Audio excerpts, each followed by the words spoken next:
everybody who's in housing has the opportunity to impact at a local level. If you care about home ownership, like everybody listening to this pod does, well, you can have such a significant impact on your local community by getting the message out, by supporting affordable housing efforts locally. You're the one that can close that knowledge gap between what your community is overwhelmingly feeling that they want a fixed economy and a great housing market. You can help put them in the right position to succeed. So you can make, I would argue, even a bigger impact as being a realtor than the federal government can. If you're not getting educated about local and national real estate market conditions, economic news, the direction of policy that might affect our industry, you're doing yourself and your client base a disservice. This is the Knowledge Brokers Podcast. I'm here with Lisa Chinatti and Byron Lazine. I'm Tom Toole, and we've got a lot to cover today, you two. We have an election that just wrapped up. We've got a Federal Reserve meeting that went under the radar. That would normally be our leading topic, and we saw a 25 basis point cut. And we also have some certainty now for consumers so they can go out and make decisions that will set their family up for years when it comes to home ownership and real estate. So there's a lot to get to. I want to start with the election. And obviously we know that President Trump is now going to be the 47th president of the United States come January. He's got some housing policies. He talks about taking some federal lands and making them available to build on. We've got lowering rates. That's a priority for him to get mortgage rates down, and also getting rid of some of this red tape when it comes to building regulations, all of which we've talked about on the pod at some extent, and it sounds like it makes a lot of sense. Byron, I want to kick it to you. You've been covering this on a daily basis. You're like the Adam Schefter of real estate now, covering all these things. What's your reaction to the election? There's a lot of good things I see for real estate agents. We're going to get some data. Give us your thoughts. Yeah, I mean, I think we'll get to the good news for the market's consumer confidence and what that means for agents, of course. The overall policy from the planned policies as it relates to home ownership from the Trump administration, and if Harris had gotten in the Harris administration, I've been critical of both policies being pretty weak, lacking a lot of details. So, if you're waiting in most cases, regardless of who is in the White House, if you're waiting for the federal government to come save you, you're going to have some issues moving forward. The federal land stuff doesn't really impact the areas. Opening up federal land, I am in favor of. If it's unused federal land that can be, utilized to reimagine the way, an American city could be built, building a new model for cities across the world with all the technology available, and just rethinking how you would build a city from really the ground up. I'm in favor of that. But when you look at where federal land is, it's predominantly on the West Coast. And I don't know, Bobby, if you want to go to Lance Lambert's X feed, he has a chart up. I mean, like Nevada, for example, is 80% federal land, where if you look at Connecticut or Massachusetts or those places, in the Northeast, you're talking about 1% of the land is federally owned. And so they're not going to give up that open space. If there's 1% in, a place like Massachusetts, for example, federally owned land, that's probably open space. It's not going to be utilized for affordable housing because you're going to have, a lot of opponents to that plan, to giving up that limited space that is there. So that's where the inventory issues are. The inventory issues right now are Northeast. They're somewhat in the Midwest. Anyways, there's what I believe a couple things that the administration could do, and I'd love to see this happen. The second part of their plan is to deregulate, which I am also in favor of. I So agree. making it easier for builders and making it easier to get inventory and supply onto the market. Now, being realistic, what are we talking? Maybe the third or fourth year, you'd really start to see that. If they were successful in the deregulation, maybe by the third year, you'd start to see some of that inventory take shape into the market. Okay, great. I mean, it's better than nothing. But why don't we have a stopgap leading up to that time? I think the administration should create a tax holiday for all second homeowners or investment properties who put their house on the market up until that inventory starts coming onto the market, or maybe a 12 or 18-month opportunity. Call it an opportunity zone for current Americans who own a second home or an investment property where they don't pay capital gains if they sell their property in that 12 to 18-month cycle.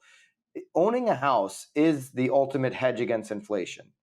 Inflation is one of the top two reasons why the Harris campaign was historically unsuccessful. They didn't acknowledge their part in increasing inflation, and they didn't acknowledge that it was a problem for a lot of Americans today. So if home ownership is a hedge against inflation and some people are being left out of home ownership, well, how do you create an opportunity for them? You increase supply instantly, get some of these homes on the market where people own 2, 3, maybe 10 plus homes. Some of these micro investors, the biggest investors in single family rentals is the mom and pop investors. Maybe they'll release some of those, take some of that money off the table, and now a first time home buyer has more options, more access to property, more inventory, can stabilize prices.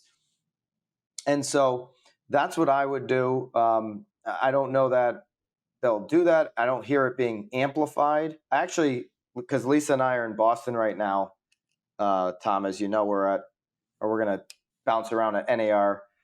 I will anyways a little bit today. Lisa's got a lot of work. She'll show up. We had a nice dinner last night. I'm going through the lobby, though, of my hotel, and I see our good friend Damien, CEO of Realtor.com.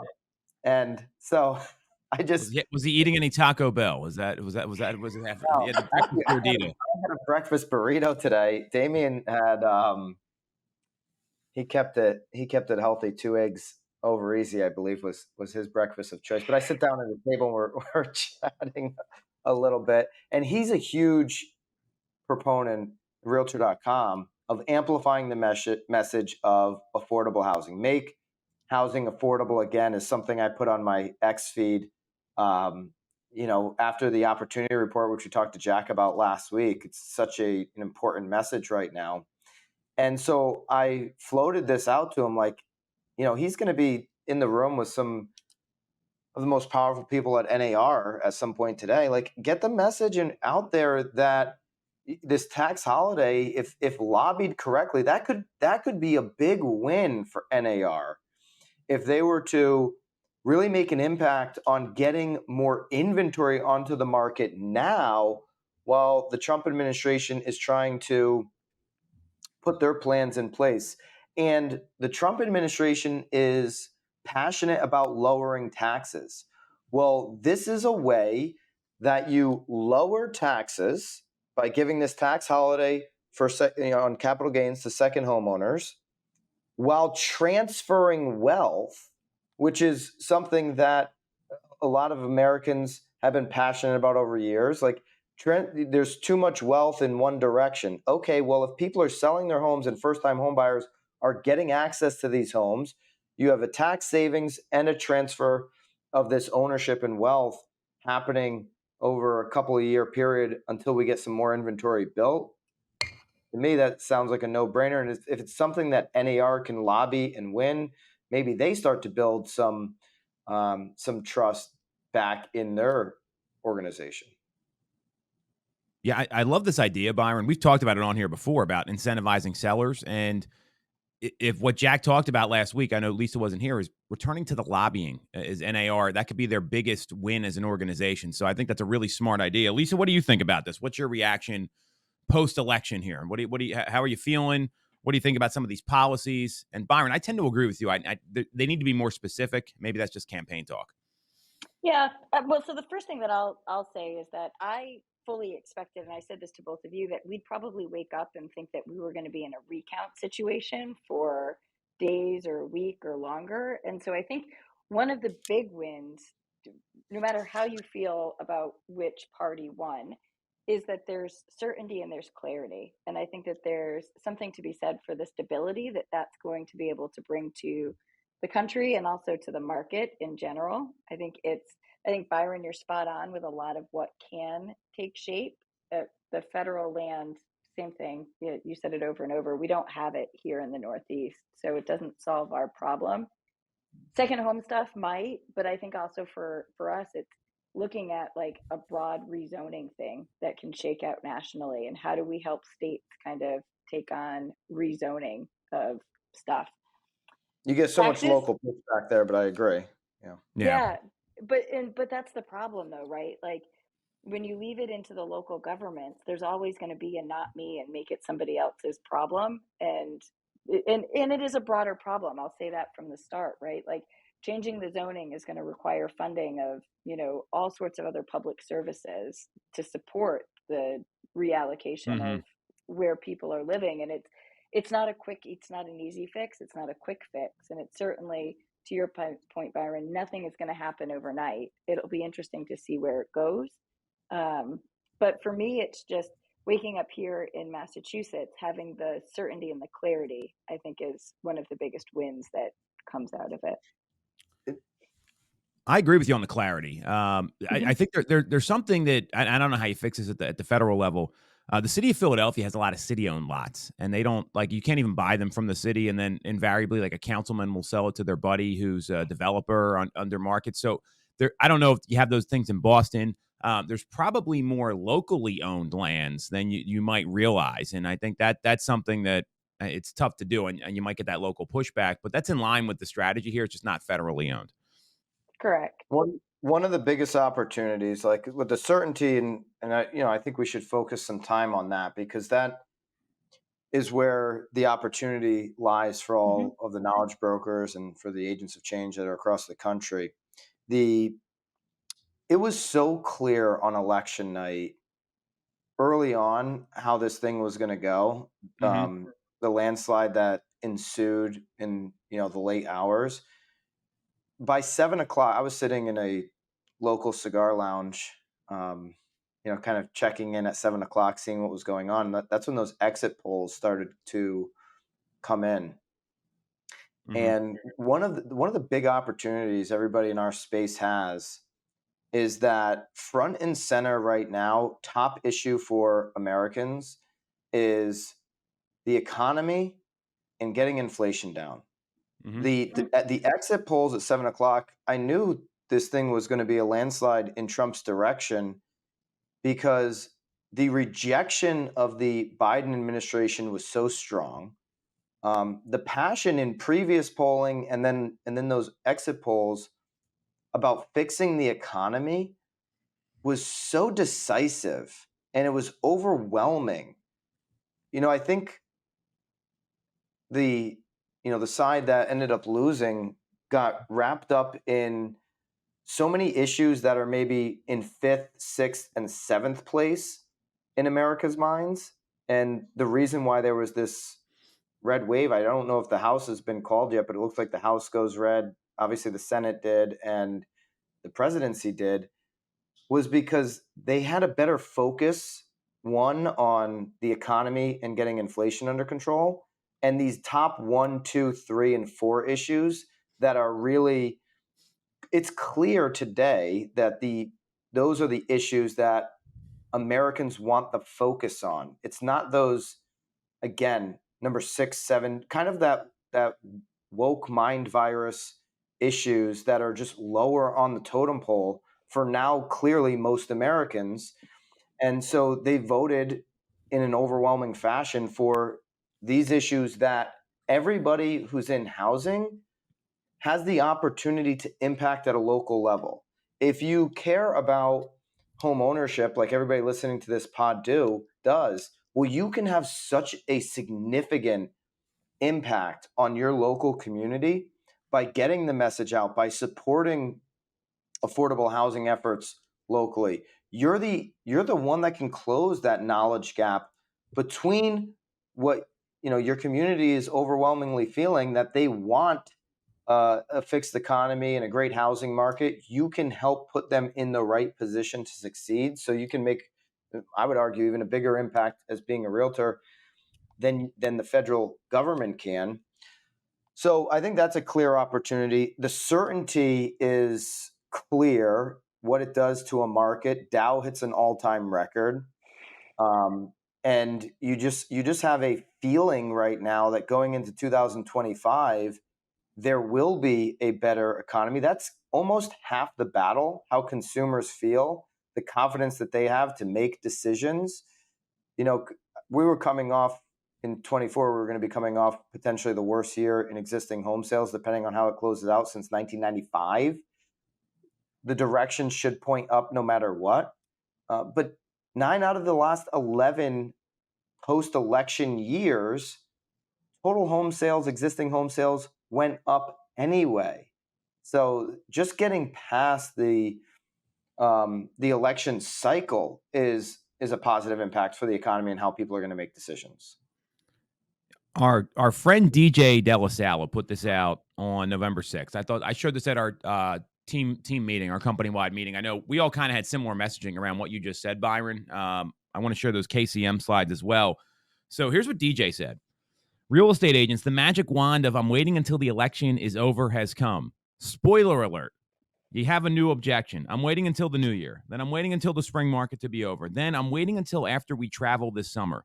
It's a relationship game, not a timing game. This was one of the so clear to me that if you take what Byron's talking about, because there's a wave coming here of transactions. I mean, I think KCM's predicting we're going to see a bump of potentially, another 500,000 homes that sell this year, which would be up, it was up to like maybe 5.2 million. I don't know where the predictions are going to come in.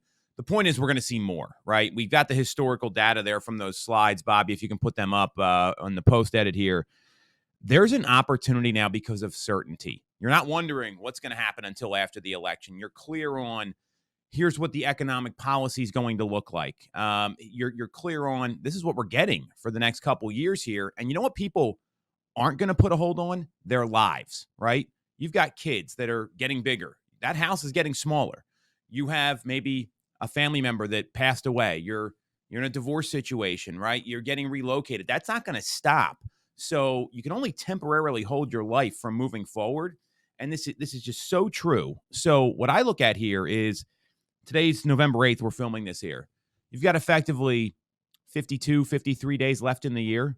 This is where you can set up yourself to take advantage of that next wave in Q1.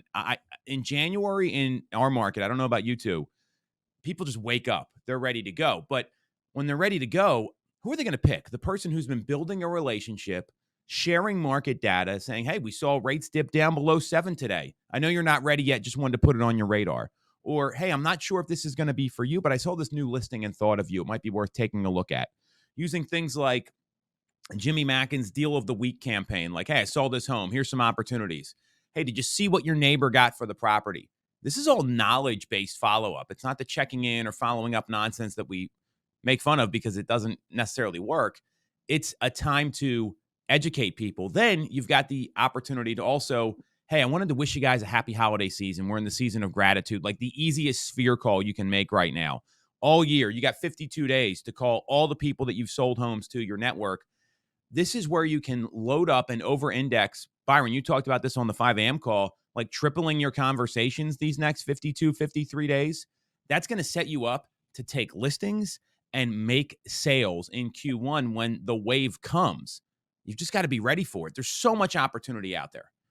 And by the way, you've actually been given center stage. So center stage in this, with what's happened this week, has been given to you as a real estate professional because the country clearly cares deeply about the economy moving forward. There was this TikTok floating around there was a lot of these similar TikToks floating around X where, you saw the numbers in young voters, the gap between where Trump was in 2020 and where he ended up this year, young people started to, he closed that gap. He did much better with young voters. He didn't win the young vote, but he did so much better than he did in 2020. And there's all these universities across the country that were having these Trump victory parties. And there was a few that stood out to me in particular. I shared one on the hot sheet the other morning because at the end of it, they were all Trump supporters or whatever. And but at the end of this TikTok, on the screen for 10 seconds was the text, "We're finally going to be able to buy a home." Okay, young people, millennials, so Gen Z, millennials, Gen X pushed, Trump over the edge in this election in a significant way. Obviously, if you just look at age groups, they really want to be owning a home. I mean, Tom talked about people are making decisions based on what's going on in their life. And that was a clear mandate here over the last week. It's like, what's going on in my life is really important. My family, my community, and getting back to, that center position is how people ended up voting. You saw just so much partisan mess made the last 90 days. If you look at the Iowa poll, for example, that Iowa poll, I mean, who must you be polling to say in Iowa that Harris was up 3 points the night before the election or 2 nights before the election, and really just using these polls to try to influence? I mean, this is what the problem with mainstream media, trying to influence the way people think. When Iowa goes 10 points in Trump's direction, it wasn't, a margin of error. It was a partisan pollster trying to use her historic legacy over the years as a way to influence people.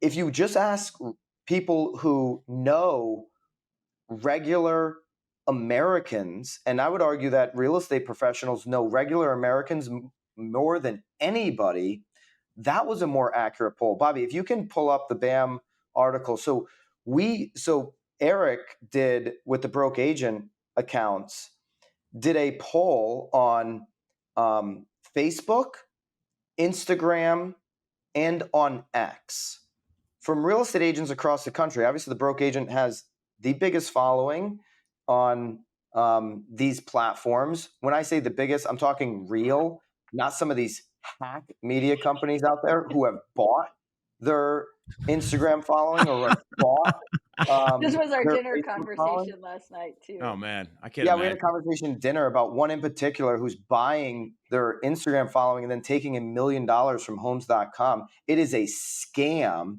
It is brutal. You would never see BAM do that because we've built the file. Every email we've earned, every follow on social has been earned. So anyways, 7,700 agents responded. And listen, at the top of the article, we say, listen, this is not a real poll. We're not pollsters. This is, don't take it too seriously. These are polls on social. But I would argue the real conversation is happening on social. And I would argue that the conversations that agents have every day that Tom's talking about, making sure you amplify your conversations over this winter, those are more real than this Iowa pollster who didn't even have a clue what was going on in her own state. So go back to those charts, Bobby, because I just want to go through that real quick. On Facebook, there was over 1,900 agents that responded. Okay, this is pre-election. 74% said that Trump was going to win. This is who you thought was going to win, not necessarily who you were voting for. So 74% of agents said the feeling with what they know in their community, what the conversations are with real, everyday Americans, was overwhelming that Trump was going to win. By the way, for anybody that thinks the broke agent is a bro audience, there's way more female followers on the broke agent account. You can go down to the analytics. The broke agent audience on Facebook is made up of 67.6% female, and the largest following is places in New York and LA. So, deeply blue cities. But again, regardless of whether you're in an LA or New York or middle America, agents are talking to Americans with real problems on X, which X you would think probably leans more Trump just as a platform than Facebook. Well, the number was actually a little bit low. It was 64% Trump on X. And then on Instagram, where there's obviously the largest sample size, over 5,000 agents polled on Instagram, 61% of real estate agents who are you voting for on here was Donald Trump, and 29% Kamala Harris. So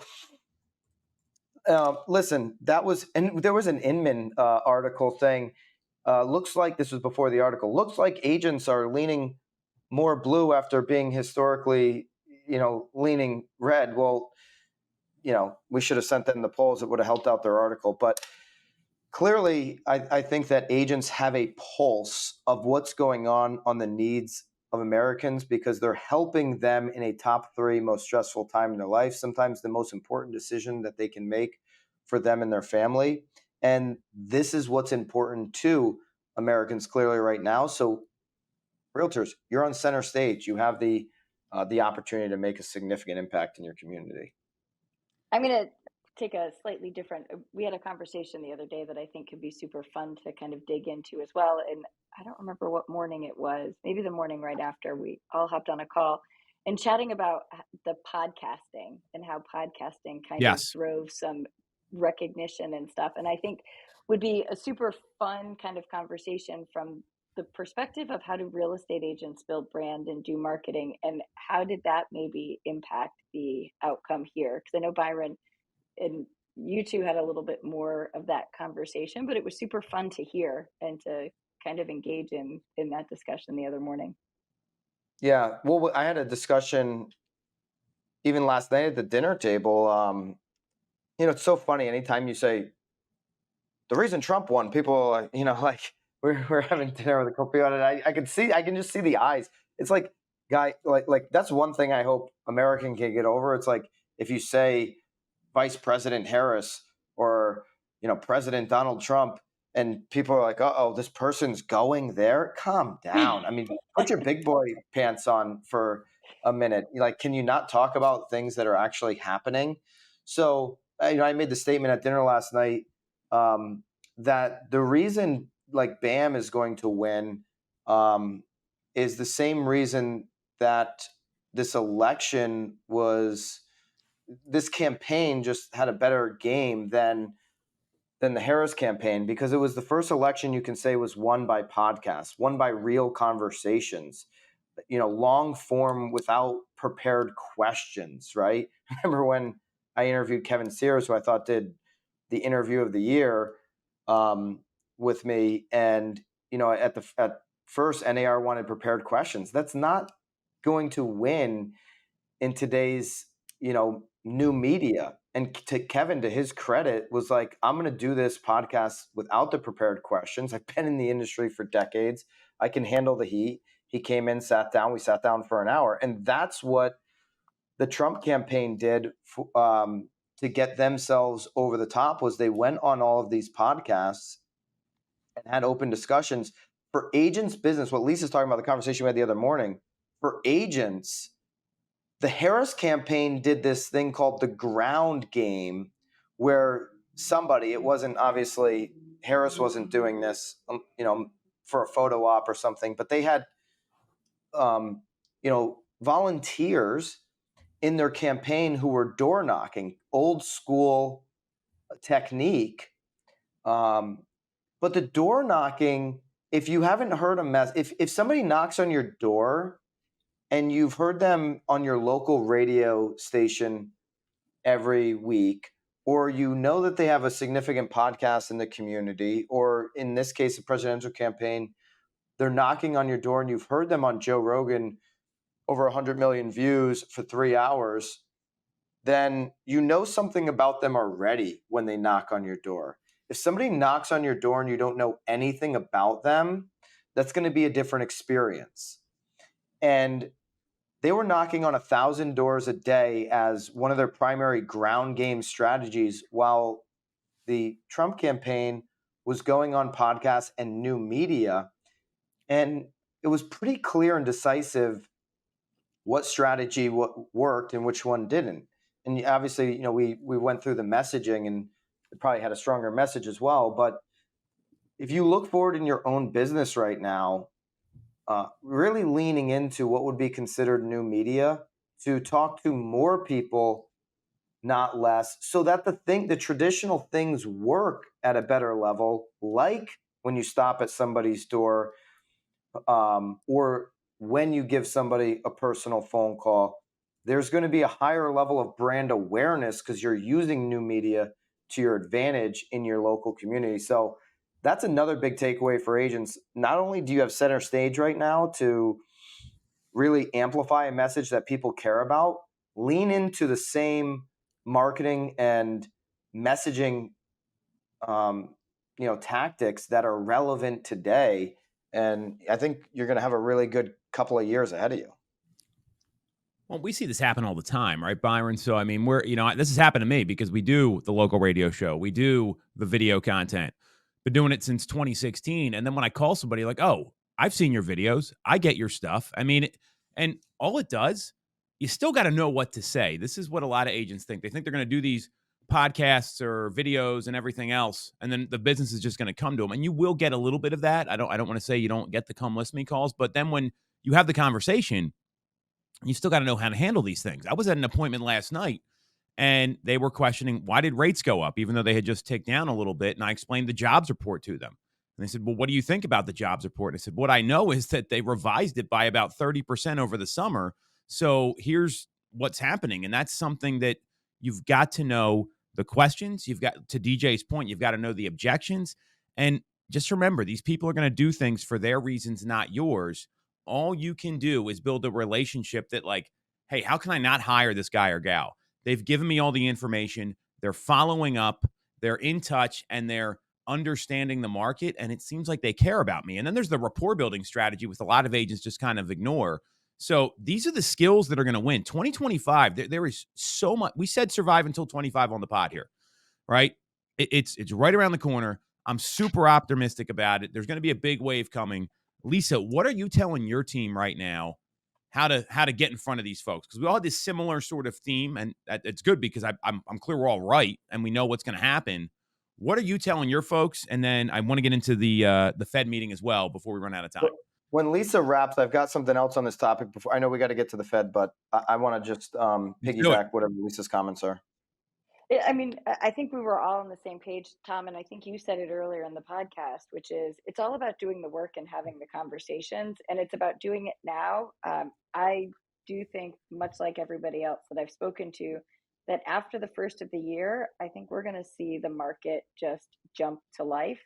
And if you're not doing the work now, you're going to miss out on the boat. It feels so, in a lot of ways, reminiscent to the end of 2020. When we were heading into the 2021 market, and ironically at the same end of the election cycle. So it's so crazy similar. And I think it's just looking at the same old school plays that we used then, doing the work. So insightful stuff from Lisa Chinatti. Do the things. Well, I mean, it ain't that hard. This business is not that hard. I think that's a great point. I didn't know exactly which direction Lisa was going to go into, but yeah, I mean, my segue here speaks to that and what you said, Tom, when you said knowing exactly what to say is important, right? If you're going to amplify this message, if you're going to make an impact in your community, and then you get into that situation where you're having a conversation and you need to go deep, both on the macro and the micro, you better have significant knowledge. That's why we have this pod. And so our mutual friend, TF, Tom Ferry, a couple of months ago, he said, you got to follow this doctor on X. Dr. Julie Gurner is her name. She's an executive performance coach, and she is compared to the Wendy Rhodes in Billions. Yes, so I heard about this.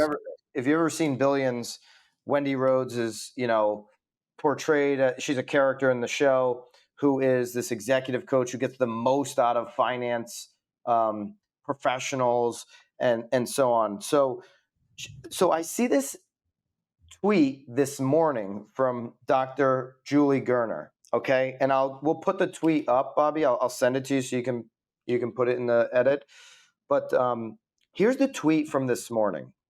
The 10,000 hour rule has always been garbage. Think about this. The book Outliers, Malcolm Gladwell, the 10,000 hour rule, putting in the work on, like doing the work, accumulating those 10,000 hours, the faster. I've been a big believer, actually. So this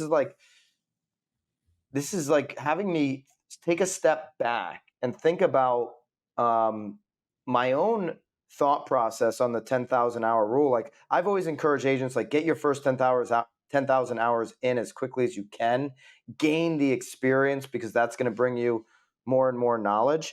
Well, she says the 10,000 hour rule has always been garbage. A gifted player who is working hard can beat an average player who practices every day. Wow. Made up rules from books make people feel good, but when you push and work hard at your gifts, it's outlier velocity. No one can catch you. So, I mean, I think on the just the basis of what she's saying, you could say, hey, if you've got a Michael Jordan type basketball player, and then you've got a guy who's, going to put in as many hours. Michael Jordan practiced, all the time. But if you're going to practice as much as Michael Jordan, you're not going to catch him if he Yes. has these gifts that are overwhelming. Okay. And so when I think about salespeople, Alex Hormozy says things like charisma can be trained, and basically becoming a great salesperson. These are all things anybody can learn. This is Alex Hormozy's mindset around this. But this doctor makes an interesting point that as you're building out your team, or you're thinking about who maybe a right agent is to help you with your business, identifying certain gifts or skills that a person already naturally has is a pretty important component. Okay, because you can't train. I don't know. Can you train anybody to be a salesperson? Okay, and this is where there might be a dilution of the agent or the marginal agent, like we talked about with Jack. If the wrong people are picking up a license and have this mindset that sales is a bad thing, or they don't have the ability to have multiple conversations a day, like to be great at being an agent, you've got to be willing to have lots of conversations. You got to carry like cough drops around to keep your throat clear on how many conversations you need to have, throat lozenges. Like you need to have an abundance of conversations with people in your community and educating people and helping them get to the point where they can make a decision. And there's a lot of agents that come in that just feel like they don't want to do that part of it. And so there is I guess, or is there, I'll ask Lisa, something that leaders should be considering about maybe just saying no to people who you can train the heck out of them, but they're never going to be good? It's an interesting question. And I know it's one that, again, the three of us have been chatting about a bit. I think you can train anybody to sell a house. I think Agree. I can take just about anybody off the street and teach them how to sell a home. Well, how do you I think about this can tweet? This doesn't influence that way of thinking at all? I yes and no. I think you have to separate the truly exceptional from what's okay to be average. Like, so I'll take your Michael, was it Michael Jordan? Who were you talking about as your famous Yeah, Michael It athlete? wasn't Jordan, Michael B. Kobe Jordan. Bryant in there. It was the only Michael Jordan or Kobe. Yeah, whoever, LeBron, whatever. Whatever. Pick I whoever don't know you about want, LeBron. right? Let's not get carried away here, Byron. That's And the reality is, so few, no matter how much skill they have and no matter how much they practice, so few people ever hit that truly elite level. But that doesn't mean that all of the players that play college basketball aren't exceptional college basketball Yeah, they're still athletes. top 1 or still better 2% than most. basketball players Yes. in the Yeah. world type of Right. thing. Yep. Yep. And so I think that we have to be super cognizant and say, like, does everybody need to perform that way? And I think I'm super cognizant. Maybe I'm the softer one out of the three of us, but there is something to finding balance and to finding, what is that number? Do we say that somebody's successful at 10 homes a year, at 5 homes a year? Is it like, I don't know. I know in my peak year, I sold 82. And before I had the team, I will tell you, I wasn't happy. I didn't have balance. Was I good? Yes. Would people have looked at me and said that I was successful? 100%. But did I feel it? Absolutely not. And would I want that life? No, I wouldn't want that life.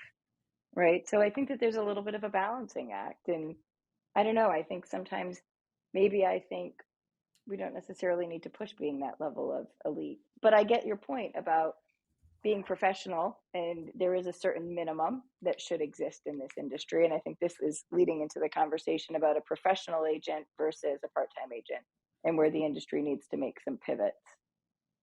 Well, yeah, I That's my agree with that. non-answer. Yeah, Two-Face Lisa strikes again. I got a reaction to this, Byron. I think you're absolutely right. And let's look at listing agents, right? We talk about these listing agent stats all the time. If you want to be in the top 50% of listing agents in the country, this was a stat I got from Tom Ferry. You had to sell 2.7 listings last year. 2.7, not even 3. To be in the top what? 50%. Oh, yeah. So you already know, like that gives you a good perspective, right?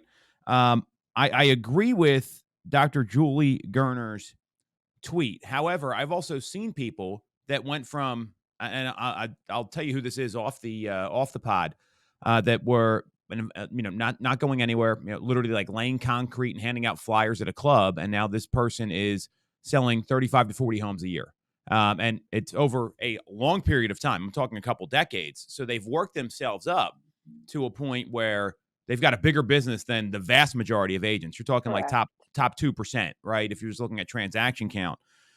I don't know that this person's going to be able to make that jump to like the top 1/10 of 1% or whatever there is, but you can work your way up. And then the flip side is, any industry is going to have like their top, their middle, and the bottom. So, can you get people to the middle? Can you get them maybe from like the middle to the top? And they're going to do things for their reasons, not yours. Not everyone's going to be motivated or driven. And that's as much, you talk about Michael Jordan or Biggest Kobe. thing there. Yes. Yeah, Kobe wanted to be Michael Jordan. He was chasing number 23 like that. I mean, there's that Olympic story from London where he's got all the stars there, right? Including LeBron, by the way. And they're all getting up, and he had just walked back from working out, and it's like 5 a.m. And so that's something you can't coach. I don't think you can ever coach that. You can't motivate people.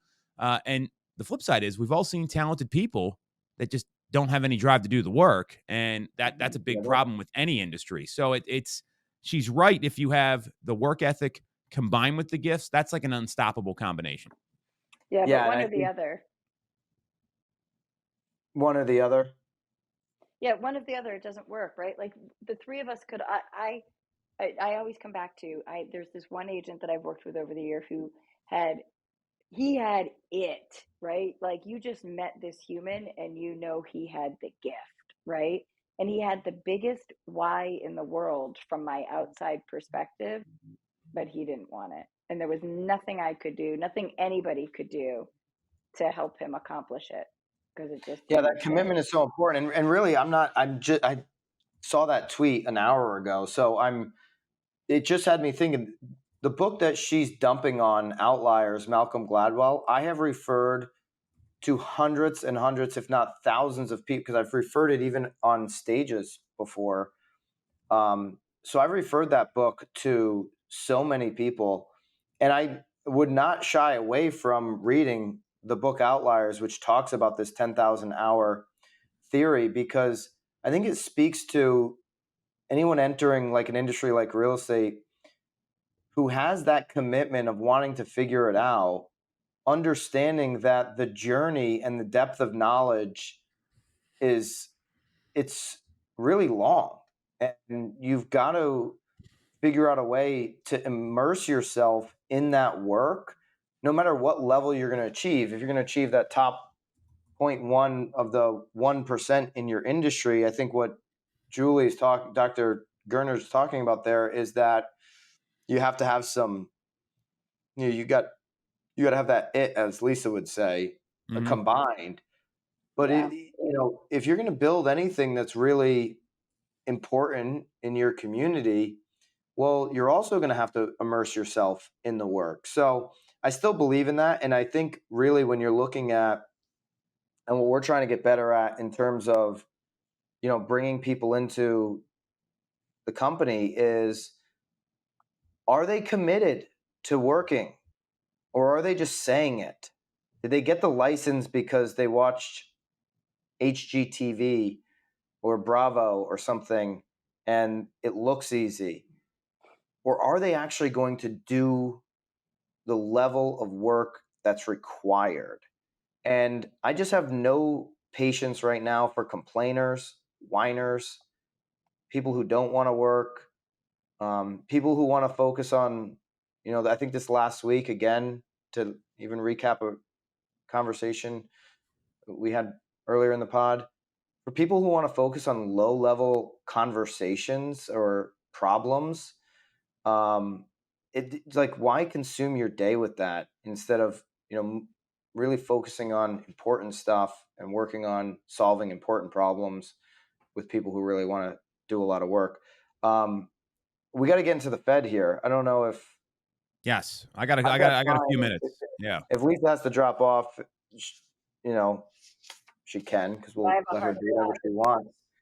Well, All you right. can Well, drop and we'll wrap the pod, but we got to get into Jerome Powell and let's the get Fed. her, Lisa. Let's get your reaction, right? So we had a 25 basis point cut yesterday, expected, not a surprise. We saw mortgage rates, the 30-year dropped just below 7 before the close of business yesterday. So another reason to reach out to your people, everybody who's listening. Lisa, what's your reaction to this? I don't know if you listened to the comments, you read the article. Where are you thinking things happen? We got another meeting in 40 days coming up. What's the direction based on what Jerome Powell's saying here? So I haven't fully read all the comments yet. My reaction to the rate cut is we knew it was coming. I think that the decrease in rates, I think we have to be a little bit careful. I don't know if the drop in mortgage rates was directly tied to the decrease that shook out from the Fed. I think it's a start. I think that it's going to be a slower drive down than everybody will hope for. It's not necessarily a bad thing. My gut says the next meeting we hold steady. Could be wrong. We'll see. But yeah, that's my take. And I do have a hard stop at 11, so I got to bounce. All right, thank you, Lisa. Always a pleasure. Enjoy NAR today. Send me notes. I'll be looking out for a I'm summary just later. sticking around for the social stuff after I Oh, am okay. not going back to Lisa, you owe me dinner She's not even tonight. an NAR member at one of her states. Actually, Lisa owes me dinner. Lisa owes me dinner, but yet she's not taking me to dinner. So I'm here, and you come to Boston, you come to my city, I'll buy you dinner. She's not buying me dinner, Tom. So I'll be hanging taking around. you out after Did she dinner. give you a gift card? Like she's Venmoing you for the dinner? Was that what she's doing? I'll be hoping Gary Ashton can get me into another dinner after he got me into a great dinner last night. I guess I'm just going to be owing Gary for life here, leeching on his connections. But Tom, what's your... See you, Lisa. So we had the 25 basis point cut. I always look at the CME group. It's like when you're right after the season's over, you look at the next odds. They got a 74+% chance we're going to see the another 25 drop to 71 actually since I looked this morning. A 71.3% chance we're going to see another 25 basis point cut in December. What stuck out to me was that they asked Jerome Powell about, hey, how does the election impact your decisions? And he said he wasn't going to answer any of those questions. Then there's calls that, the new president may want to get rid of Jerome Powell, which is against the law. The quote that stuck out to me the most is that the economic outlook is uncertain and the committee is attentive to the risks of both sides of its dual mandate. Recent indicators suggest that economic activity has continued to expand at a solid pace, that some Fed officials said in a statement. And since earlier in the year, labor market conditions have eased. Unemployment rate has moved up but remains low. Inflation has made progress. They went on to say, we don't guess, we don't speculate, and we don't assume. And there's not any preset course, and we will continue to make decisions meeting by meeting. What that tells me is that they're going to let this shake out a little bit, which I like. I think that's a good thing for the Federal Reserve to do because we saw the Dow jumped up. We saw the 30-year came down a little bit. it's going to be a meeting by meeting thing. I mean, I do see rates getting cut in the future. Right now, there's a good chance it'll happen in December. CME Group's been pretty on the money here. He gave a lot of non-answers, Byron. It was like he was playing politics. Yeah, well, he's pretty good at answering these. You know what? I'm going to give Jerome Powell a ton of credit. First, remember, Jerome Powell was appointed by Trump. So these headlines that Trump wants to remove him, maybe Trump is going to be critical of him. I mean, that's not unlike former president and now future President Trump to be critical of those, in a particular office or any office. That I would expect to happen as Trump wants these rates to be lowered and maybe even at a faster pace. But Trump did appoint Powell, and Powell's now been there through the entire Biden administration. And I will say during both administrations, he's done a fairly good job most of the time staying very neutral. It's not supposed to be a political arm. Now, you could argue whether you see value in the Fed or not. That's a whole different discussion, but it's not supposed to be politicized. He continues to cement the standing of what the purpose is, which is to get to a 2% inflation, the Congress mandate, and to maximize employment. So he's done a pretty good job there. The only time he really politicized things, which you could argue might be the biggest mistake he's made, was when he encouraged the Biden administration to print that last $2.3 trillion. He kept saying things like, this will be your last chance. This will be your last chance. We're going to have to stop the money printing machine. And we know that increased inflation to such a ridiculous level. It exacerbated the problem. And maybe a lot of people even believe was the central issue on why we got all the inflation that we did. But kind of other than those comments, which almost was, like pushing Congress into that decision. Maybe not pushing is the right word, but teasing it out there, dangling the carrot anyway. Outside of that, he's been fairly down the middle. And he also said that the president doesn't have an impact on rates. So, that's something I think is probably true, right? They have very little to do with rates. Sure. What you did see before the cut this week is that the 10-year went up on belief that maybe the Trump administration is going to increase the deficit through things like tax cuts and tariffs. And an increase in the deficit in a significant way would be not good. Okay, that's going to keep rates higher for longer. Powell also spoke about that. He said, we can handle the deficit right now, but the path that we're going on is unsustainable. Before he said, hey, we can handle this level of debt, but now all of a sudden, I thought this was maybe a little partisan of a comment. He talks about an unsustainable path on the deficit. Like, everyone else has been saying this for years, and now you're making that statement. So the Trump administration has to be very careful with adding to the deficit, because that will be something that keeps rates higher for longer, because who's going to want to hold our debt? And we're going to have to refinance, I think, $10 trillion. And, that'll keep rates higher for longer if we increase debt. So hopefully that's not the case. Maybe Elon's going to go in there and reduce debt by getting rid of some of these government agencies, but we shall see, I guess. I mean, time's going to tell here. I mean, I don't necessarily agree with Lisa. I think we will see the last 25 basis points of cuts that they promised prior to the end of the year. And, let's see how the market reacts. I'm a big fan of letting this stuff play out, Byron. That's what a free market should do. So I think that's going to be a good thing.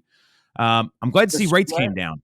the spread is getting more normalized. Yes. And Yes. so even if the 10-year stays elevated and that spread continues to normalize, and we can get back, if we can get momentum like we had from July to September, where we get back trending towards 6% and into the high fives, forget about high fours or low fives. Like if we can just maintain in the high fives, 6% range on the 30-year fixed with the type of confidence in the economy that is that should be there in 2025, or that the signals are that it will be there, you will see a market unlock unlike anything you've seen the last 2 or 3 years. If you've only been in business for, say, 3 years or 2.5 years, spring 2025, if rates just get to 6, which is reasonable and is projected by most analysts, spring 2025 is going to feel like a spring in a season that you've never felt before in real estate. It will unlock a lot of movement, and that's my hope that we get there.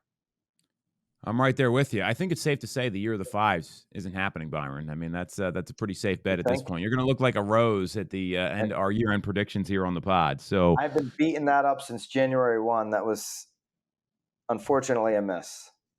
Hammered the over. Yeah. Nice job. Your DraftKings account will reflect nicely on that prediction. So my DraftKings account is deleted. Deleted. Wow.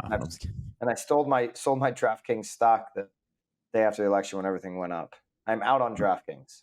Well, I was just joking around about your over-under. So we're going to leave it there this week. Great episode, Byron. Glad to have you on. Enjoy NAR, and we'll catch you next week on the Knowledge Brokers Podcast. On August 17th, the rules of the game changed. You know that. And now there is more opportunity than ever for the best agents to capture market share. Talking about the agents who are true knowledge brokers, expert advisors to their clients, and masters of the craft. You're one of those agents. That's why you're here. Or if you want to be one of those agents, one thing you need to do right now is invest in your client experience. We all have CRMs, but CRMs are designed to nurture and convert leads. You can't treat your clients like leads. That's one of the biggest reasons agents lose referrals and repeat business. What you need is a CEP, a client experience platform, to give your clients the best digital experience possible. The CEP my team and I use is Mosaic. Mosaic kicks in when a lead becomes a client, providing a seamless experience from search to closing, transaction management to long-term client retention. It gives you all of the tools you need to impress your clients and showcase your value, helping you generate more referrals, repeat business, and client loyalty. Mosaic is a huge competitive advantage for agents, but spots are limited in each market, and some are already full. Head to mosaic.io, or click the link in the description to see if there's any availability in your market. Don't miss your chance to build a lasting edge over the competition. At BMX, we listen to what real estate professionals want and need. That's why our platform is filled with sought-after courses, content, and tactical assets for your business. And that's why we launched BMX in a box with templates and scripts done for you, delivered each Friday. The best part? It's not coming from panel pontificators who bought their followers and don't sell any real estate. It's coming from top agents, team leaders, and content creators in the industry. It's education that actually shows you how to do what you need in today's market. And now it includes editable templates and scripts so you can easily deliver that knowledge to your database. Every day, we continue to add more content into BMX, into our private Facebook community, content that works, content that our members have exclusive access to daily. Do not wait any longer. Use code KNOWLEDGEBROKERS and join the thousands of agents taking their business to the next level today. Use Knowledge Brokers for 10% off. See you in BMX.